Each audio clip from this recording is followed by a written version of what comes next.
Hello, this is Father David here on Clean Thursday of Great Lent 2025. Here with a bit of a different audio setup thanks to a couple of generous catechumens that went to of their own accord, just purchase some things so that we don't have to deal, God willing, with the echoes of St. Anthony's Orthodox Church. So many thanks to the two of them. We have today a continuation through step 4, again on obedience. And with our lectionary, we're going to be going from sections 23 through sections 34. And again, we're just going to pick a few things out.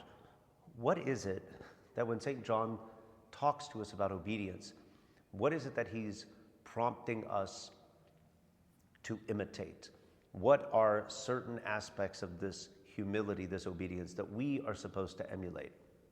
Well, he speaks in several of these sections about certain monks that he, St. John, in his travels observed. And in some cases, the Father Superior, the abbot, would point out as far as these particular monks who were examples of humility and obedience. What was it that they did? How is it that they lived? The first one is Isidore.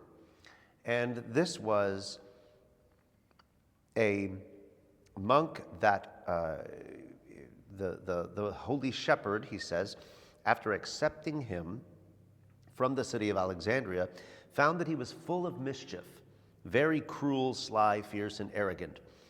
And he says, I truly want you, brother, to stand at the gate of the monastery, to make a prostration to everyone going in and out, and to say, pray for me, Father, I am an epileptic. Well, this was a humiliating state to be in. He did this, and he said, he obeyed as an angel obeys the Lord, when he had spent 7 years there, not even admitted to the monastery, but as a beggar outside the gate for 7 years. This is almost unfathomable to many of us as Americans. And while he was still living, I, St. John of the Ladder, asked this great Isidore what occupation his mind had found during his time at the gate. We'll see that St. John asks this sort of thing, like, what were you thinking in your mind while this was happening? And the renowned ascetic, wishing to help me, did not hide this from me. In the beginning, he said, I judged that I had been sold into slavery for my sins, and so it was with bitterness, with a great effort, and as it were with blood that I made the prostration. So it's very difficult in the beginning.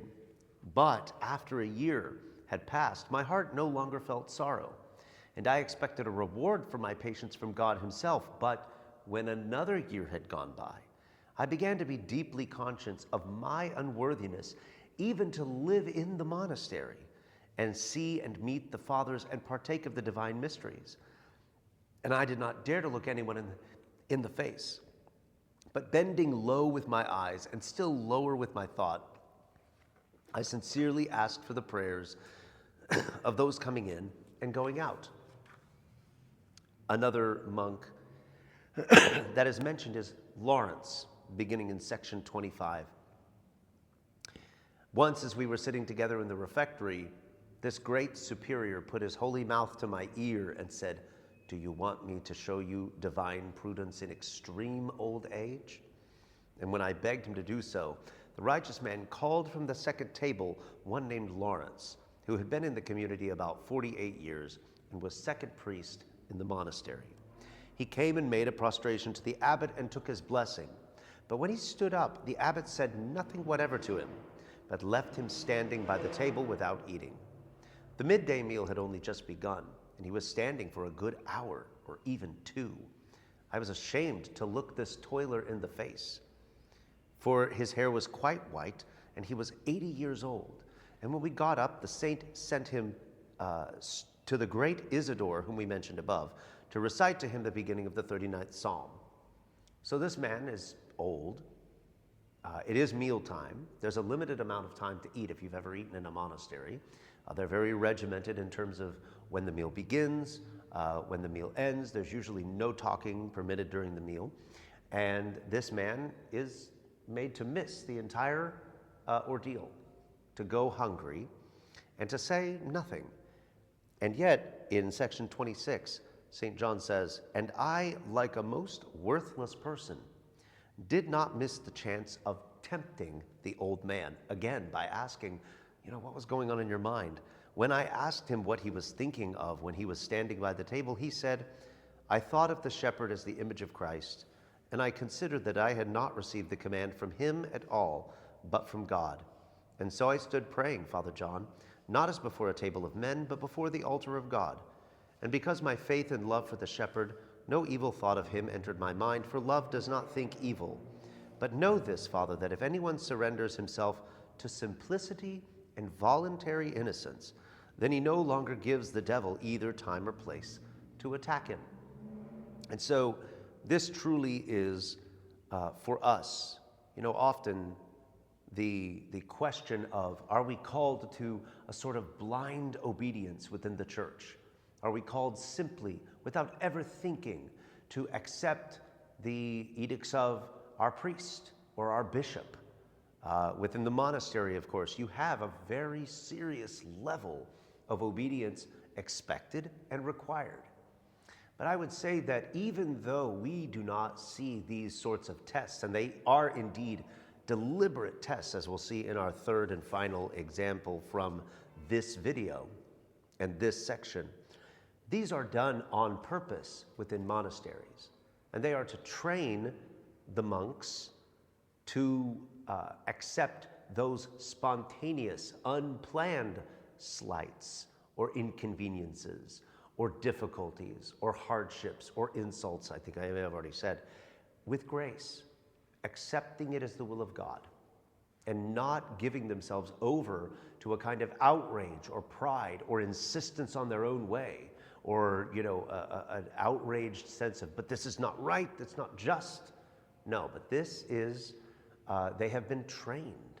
They have been trained and shown how to respond with peace, with acceptance of God's will, whether it's, well, I guess I'm not going to eat, or I guess I'm not going to go in to be with the brethren, or in the sense of the steward is called a steward of the monastery. And so it says, once the great elder for the edification of others pretended to get angry with the steward in church, ordered him to be sent out before the time. And knowing that he was innocent of what the pastor accused him of, when we were alone, I began to plead the cause of the steward before the great man. But the wise director said, "And I too know, Father, that he is not guilty. But just as it would be a pity and wrong to snatch bread from the mouth of a starving child, so too the director of souls does harm to himself and to the ascetic if he does not give him frequent opportunities to obtain crowns, such as the superior considers he merits every hour by bearing insults, dishonor, contempt, or mockery."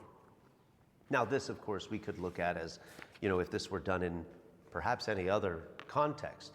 I mean, you do this in the corporate world and HR is going to get called immediately, right?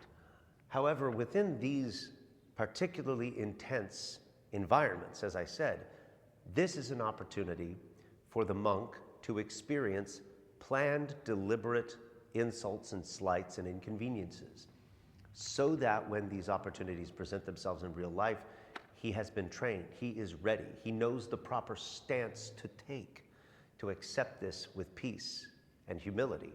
And this is why we fast. We deprive ourselves of particular types of nourishment, of particular types of protein and things of that nature, so as to perhaps make ourselves a bit weaker, to humble our bodies.